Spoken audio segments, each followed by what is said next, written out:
طلباء، امید ہے کہ آپ سب خیریت سے ہوں گے اور تمام لیکچرز کا بخوبی مطالعہ کر رہے ہوں گے۔ آج ہم لیکچر نمبر 38 چیپٹر نمبر 4 کو سٹارٹ کر رہے ہیں۔ چیپٹر 4 جس کا نام ہے سرکاری مالیات۔ آج کا ہمارا ٹاپک ہے سرکاری مالیات اور نجی مالیات۔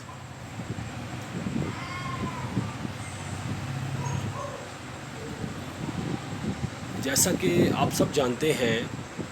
کہ سرکاری مالیات کا تعلق حکومت کی سالانہ آمدنی اور اخراجات سے ہے۔ آپ سب یہ بھی جانتے ہیں کہ اخراجات حکومت کو کئی قسم کے کرنے پڑتے ہیں، جس میں ملک کے امن کو برقرار رکھنے کے لیے، معاشی فلاح و بہبود کے لیے، صحت عامہ، تعلیم، سماجی بہبود کے لیے، اسی طرح مختلف قسم کے منصوبہ جات کی تکمیل کے لیے، ان تمام چیزوں کے لیے حکومت کو اخراجات کی ضرورت ہوتی ہے۔ اس کے ساتھ ساتھ حکومت مختلف جگہوں سے آمدنی حاصل کرتی ہے، ٹیکسز کے ذریعے، براہ راست ٹیکس کے ذریعے، بالواس ٹیکس کے ذریعے۔ یہ تمام چیزیں حکومت کی مالیات میں آتی ہیں۔ اب ہم دیکھیں گے سب سے پہلے کہ سرکاری مالیات سے کیا مراد ہوتا ہے۔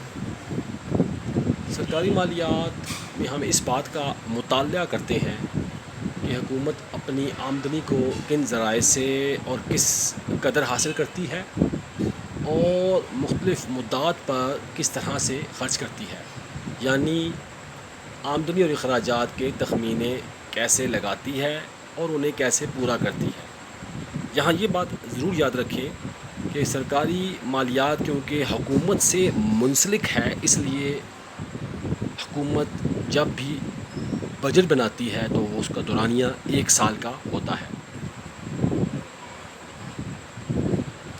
اس کے بعد ہمارے پاس عزیز طلبہ ہے نجی مالیات۔ نجی مالیات جس میں ہم اس بات کا مطالعہ کرتے ہیں کہ عام افراد اپنی آمدنی کو کن کن ذرائع سے حاصل کرتے ہیں اور انہیں کس طرح سے خرچ کرتے ہیں۔ یہاں یہ یاد رکھیں عزیز طلبہ کہ نجی مالیات جو ہیں وہ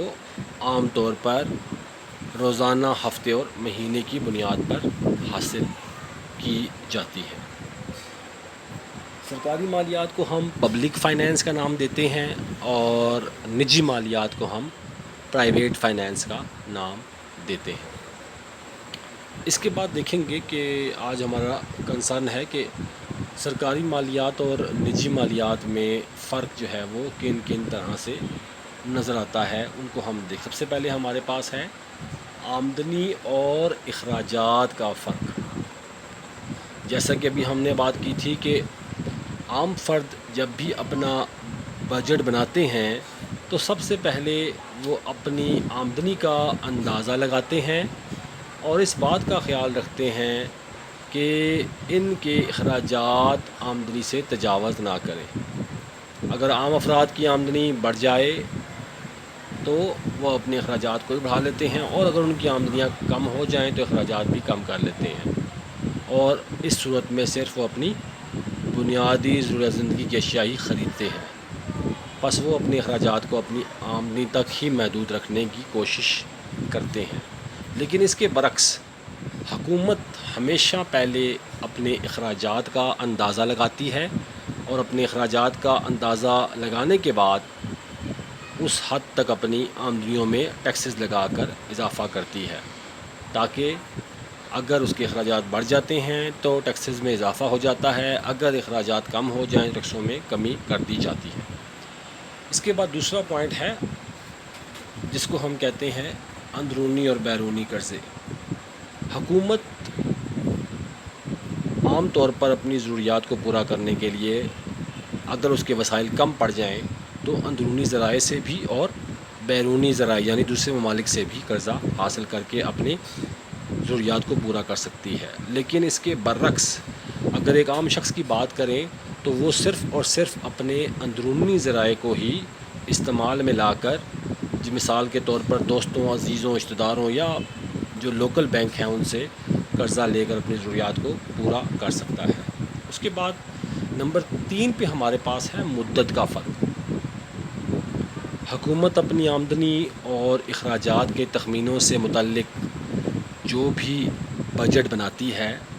اس کا دورانیہ عام طور پر 1 سال ہوتا ہے، یعنی بجٹ ہمیشہ 1 سال کے بعد پیش کیا جاتا ہے،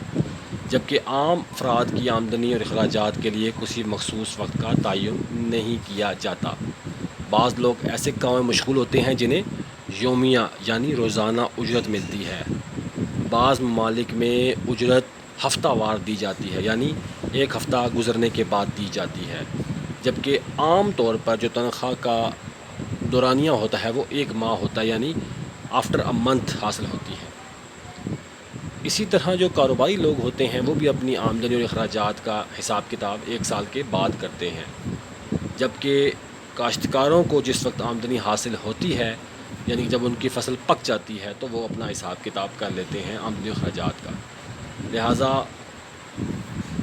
سرکاری مالیات کی طرح نجی مالیات میں عرصہ وقت کا تعین نہیں کیا جا سکتا۔ اس کے بعد نمبر 4 پہ ہے خسارے کی سرمایہ کاری، جس کو ہم تمویل خاسر بھی کہتے ہیں، انگلش میں اس کو کہا جاتا ہے ڈیفیسٹ فائنینسنگ۔ حکومت کے پاس اپنی آمدنی کو بڑھانے کا یہ ایک ذریعہ ہے جسے ہم خسارے کی سرمایہ کاری کہتے ہیں۔ اس طریقے کے تحت جب بھی حکومت کا بجٹ خسارے کا ہو جائے، یعنی اگر حکومت کے اخراجات اس کی آمدنی سے تجاوز کر جائیں، بڑھ جائیں، تو حکومت بغیر گارنٹی کے زائد نوٹ چھاپ کر اپنی ڈیفیسٹ کو، اپنے خسارے کو پورا کر لیتی ہے، اور اس سے ملک میں قیمتوں میں اضافہ یعنی افراط زر پیدا ہو جاتا ہے۔ اس کے برعکس اگر عام فرد کی بات کریں، اگر عام فرد کی اخراجات بڑھ جائیں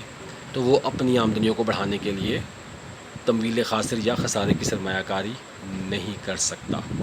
کیونکہ اگر وہ ایسا کرے گا تو یہ اس کے لیے جرم تصور ہوگا۔ اس کے بعد ہمارے پاس اس طلبہ غیر معمولی تبدیلیاں۔ حکومت کے کیونکہ وسائل اور اختیارات وسیع ہوتے ہیں، اس لیے وہ اپنی آمدنی اور اخراجات میں جب چاہیں بڑی بڑی تبدیلیاں لا سکتے ہیں، آمدنی کو بڑھا بھی سکتے ہیں، اگر آمدنی کم کرنی ہو تو کم بھی کی جا سکتی ہے، اخراجات کو بڑھایا جا سکتا ہے، اخراجات میں کمی کی جا سکتی ہے، اندرونی اور بیرونی ذرائع سے قرضہ حاصل کیا سرمایہ حاصل کر کے اپنے منصوبوں کو تکمیل دی جا سکتی ہے، لیکن عام فرد کی آمدنی اور اختیارات محدود ہوتے ہیں، لہٰذا ان کے لیے اخراجات میں بڑے پیمانے پہ تبدیلی ممکن نہیں ہوتی۔ اس کے بعد مستقبل کے ترقیاتی منصوبے نمبر 6، جس کا مطلب ہوگا کہ فیوچر ڈیولپمنٹ پلانز۔ حکومت اپنا بجٹ بناتے وقت ملک کی مستقبل کی ضروریات کو دیکھتے ہوئے ترقیاتی کاموں پر پیسہ لگاتی ہے، جیسے ڈیمز بنانا، نہریں کھودنا، سڑکیں بنانا، موٹر ویز بنانا، ذرائع مواصلات کی فراہمی کرنا، خبر رسانی کی سروسز فراہم کرنا، یہ تمام کے تمام وہ منصوبہ جات ہیں جو مستقبل کے لیے حکومت ان پر اخراجات کرتی ہے۔ ایسے منصوبوں پر خرچ کرنے کا مقصد یہ ہوتا ہے کہ ان سے عوام کو خوشحالی ملے اور عوام کا زندگی گزارنے کا معیار بلند ہو، لیکن اس کے برعکس عام فرد اپنی زیادہ تر آمدنی اپنی موجودہ جس دور سے وہ گزر رہے ہوتے ہیں اس کی ضروریات کو پورا کرنے پر ہی خرچ ہو جاتی ہیں، اور وہ بہت کم رقم اپنے پاس بچا کر رکھتے ہیں، تاہم بڑے پیمانے پر اور آئندہ ضروریات کو زیادہ تر لوگ مد نظر نہیں رکھتے۔ اس کے بعد ہمارے پاس ہے عزیز طلبہ نمبر 7 پوائنٹ فاضل بجٹ۔ عام افراد کی ہمیشہ یہ کوشش ہوتی ہے کہ ان کا بجٹ فاضل ہو، یعنی جو بھی ان کو آمدنی حاصل ہوئی ہے اس آمدنی میں سے اخراجات نکالنے کے بعد ان کے پاس کچھ نہ کچھ بچت ہو، سیونگ ہو، تاکہ وہ اپنی آنے والے وقت میں اگر کوئی مشکل ہو یا ضرورت ہو تو اس کو آسانی سے اس پیسے سے پورا کر سکیں۔ لیکن اس کے برعکس اگر حکومت کا بجٹ ہر سال فاضل ہو جائے تو اسے اچھا نہیں سمجھا جاتا، کیونکہ اس کا مطلب یہ ہوتا ہے کہ حکومت نے لوگوں پر زیادہ ٹیکسز لگا کر اپنی آمدنیاں تو بڑھا دیں، لیکن اس سے لوگوں کی فلاح و بہبود پر خرچ نہیں کیا۔ اس طرح سے عوام پر ٹیکسوں کا غیر ضروری بوجھ ڈالا گیا اور اسے بری نظر سے دیکھا جاتا ہے۔ تو لہٰذا حکومت کا بجٹ اگر متوازن ہو تو اسے بہتر سمجھا جاتا ہے۔ اس کے بعد ہے سرکاری مالیات کی تشہیر، جس کو ہم کہتے ہیں پبلسٹی آف پبلک فائنینس۔ حکومت اپنے بجٹ کی تشہیر ضرور کرتی ہے، لازمی کرتی ہے۔ حکومت یہ تشہیر ریڈیو، ٹیلی ویژن، اخبارات، تمام ایجنسیوں کے ذریعے، رسائل کے ذریعے کرتی ہے، کیونکہ حکومت جب بھی اخراجات کرتی ہے تو وہ اس بات کو مد نظر رکھتی ہے کہ وہ رقم کس طرح سے خرچ کی گئی، کن امور پر خرچ کی گئی، ان کے لیے اس کو بتانا پڑتا ہے کہ وہ پیسہ کہاں خرچ کیا گیا۔ اسی لیے حکومت کو اپنے اخراجات کی تشہیر کرنی پڑتی ہے اور بتانا پڑتا ہوتا ہے کہ اس کی حکومت کی آمدنی کتنی ہوئی، اس سے ٹیکس کتنے لگائے گئے ہیں، کن مدت پر پیسے خرچ کیے گئے ہیں۔ لیکن اس کے برعکس عام فرد جو ہوتے ہیں وہ اپنی مالیات کی تشہیر نہیں کرتے، اس کو خفیہ رکھتے ہیں اور کسی کو بھی وہ ظاہر نہیں کرتے کہ ان کی آمدنی کتنی ہے اور اس میں سے وہ کتنا روپیہ خرچ کرتے ہیں اور کتنا اپنا استعمال میں لے کر آتے ہیں۔ اس کے بعد نمبر 9 پر ہے مالیات سے نمبر 9 ہے غیر ملکی تحائف، فورن اسسٹنس۔ ناگہانی حالات جب بھی کسی ملک کو درپیش ہوتے ہیں، جیسے سیلاب، زلزلے، خشک سالی وغیرہ وغیرہ، تو اس صورت میں دوسرے ممالک سے حکومتوں کو خصوصی امداد و تحائف حاصل ہوتے ہیں، جس سے ان کی آمدنیوں میں اضافہ ہوتا ہے۔ لیکن عام افراد کو اس طرح کی کوئی چیز میسر نہیں آتی جب بھی کوئی حالات جیسے بھی ہوں۔ اور لاسٹ ہے مالیات سے متعلق ریکارڈ کی تیاری اور تحفظ، فائنینس ریکارڈ۔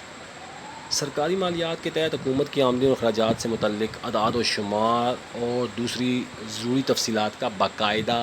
ریکارڈ رکھا جاتا ہے، اور نیا بجٹ بناتے وقت اس بات کو بھی مد نظر رکھا جاتا ہے، کیونکہ جب بھی وہ بجٹ بناتے ہیں تو ان سے پوچھا جاتا ہے کہ پچھلے بجٹ میں آپ نے پیسے کہاں خرچ کیے تھے، کہاں سے حاصل آئے، کہاں سے آپ کو ٹیکسز سے آمدنی وصول ہوئی تھی۔ اس لیے ان کو اپنے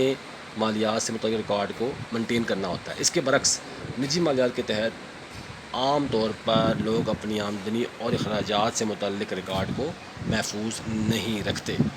تو عزیز طلبہ، امید ہے کہ آپ کو یہ لیکچر سمجھ میں آ گیا ہوگا۔